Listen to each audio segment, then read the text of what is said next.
ମୁଁ ବିଜେଡି ସହିତ ଅଛି ଆଗରୁ ଥିଲେ ଆଗାମୀ ଦିନକୁ ରହିବି ମୁଁ କେବେ ବି ଦେଖନ୍ତୁ ଆଜି ମୁଁ ଦଳରେ ନୂତନ ଭାବେ ଆସିନାହିଁ ଦଳରେ ମୁଁ କେବେ ବି ବିଶ୍ୱାସଘାତ କରିନାହିଁ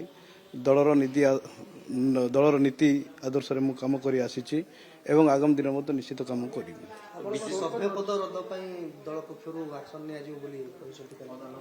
ଯଦି ଦଳ ମତେ ଯଦି ସଭାପତି ପଦ ପାଇଁ ଦେବେ ସେ ତ ତାର ଅଲଗା କଥା ସିଏ ଗୋଟେ ଅଲଗା ମ୍ୟାଟର ଆଡେ ଯିବ ସେଥିପାଇଁ ଦଳ ନିଷ୍ପତ୍ତି କ'ଣ କରିବ ସେ ଦଳର ତାର ମତାମତ ମୋର କିଛି ସେଥିରେ କହିବାର ନାହିଁ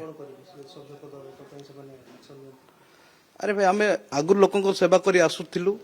ଏବେ ବି ସେବା କରୁଛୁ ଆଗାମୀ ଦିନ ମଧ୍ୟ ସେବା କରିବୁ ଖାଲି ଏମଏଲଏ ରହିଲେ ଆମେ ଖାଲି ସବୁବେଳେ ଆମେ ଖାଲି ଲୋକଙ୍କ ସେବା କରୁ ସେମିତି କିଛି ନୁହଁ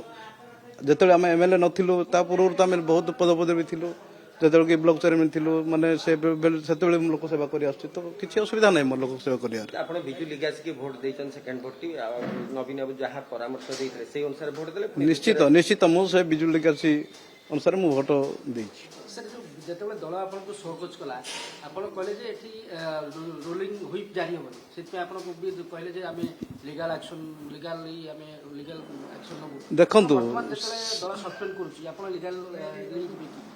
ଆଜ୍ଞା ଦେଖନ୍ତୁ ଦଳ ଏଠି ହୁଇପ୍ ଜାରି କରିବା କଥା ନାହିଁ ଯେହେତୁ ସେ ରାଜ୍ୟସଭା ନିର୍ବାଚନ ସେଇଟା ବି ହୁଇପ୍ ହୁଏ ନାହିଁ ସେ ଦୃଷ୍ଟିରୁ ହେବା କଥା ନାହିଁ କିନ୍ତୁ କରିଛନ୍ତି ସେଇଟା ତାଙ୍କର ବ୍ୟକ୍ତିଗତ ମତାମତ ଏବେ ଆପଣ କଣ କହିବେ ଦଳକୁ କଣ କହିବେ ଦଳ ଯୋଉଭଳି ଭାବରେ ପ୍ରେସମିଟ୍ କରୁଛି ବିଶ୍ୱାସଘାତକ ଆପଣଙ୍କୁ କହୁଛି ତେବେ ଆପଣଙ୍କର ବର୍ତ୍ତମାନ ପ୍ରତିକ୍ରିୟା ଆଜ୍ଞା ଆମେ ବିଶ୍ୱାସଘାତ କରିନାହୁଁ ଦଳ ନିର୍ଦ୍ଦେଶ ପ୍ରକାର ମୁଁ ଦଳର ଗୋଟେ ମୁଁ ଭୋଟ ଦେଇଛି ଏବଂ ଶୃଙ୍ଖଳିତ କର୍ମୀ ଭାବେ ମୁଁ ଗୋଟେ ଭୋଟ ଦେଇଛି ଏବଂ ଯୋଉ ସ୍ୱାଧୀନ ପ୍ରାର୍ଥୀ 2 ଜଣ ତାଙ୍କ ମଧ୍ୟରେ ଜଣଙ୍କୁ ଦେଇଛି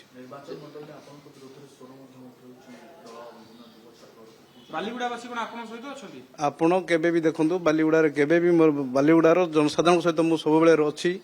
ରହିଛି ଏବଂ ରହୁଥିବି ଯେହେତୁ ବାଲିଗୁଡ଼ା ଜନସାଧାରଣଙ୍କ ସେବାରେ ମୁଁ ଆଜିକା ଡେଟ୍ରେ ବି ଚାଲିଛି ମୁଁ 2 ଥର ଯଦି ବିଧାୟକ ହେଇଛି ବାଲିଗୁଡ଼ାର ଜନସାଧାରଣଙ୍କ ସେବାରେ ମୁଁ ବିଧାୟକ ହେଇଛି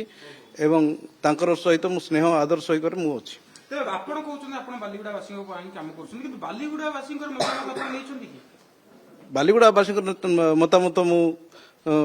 ଏଠି ତ ମୁଁ ବ୍ୟକ୍ତିଗତ ଭାବେ ମୁଁ ନେଇ ନାହିଁ କିନ୍ତୁ ମୋର ମାନବିକତା ଦୃଷ୍ଟିରୁ ମୁଁ ଯାହାକୁ ଭୋଟ ଦେଇଛି ସେଇଟା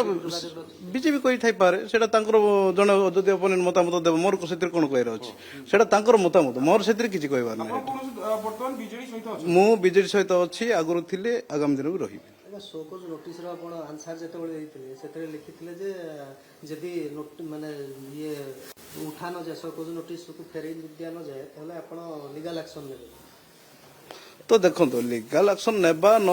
ସେଟା ପରବର୍ତ୍ତୀ କଥା ଆମେ ଆମର ସୋକଜରେ ଆମେ ଯାହା ଲେଖିକି ଦେଇଛୁ ଆଗାମୀ ଦିନ ତାର ମାନବିକତା ଚିନ୍ତା କରି ଆମେ ଯାହା କରିବୁ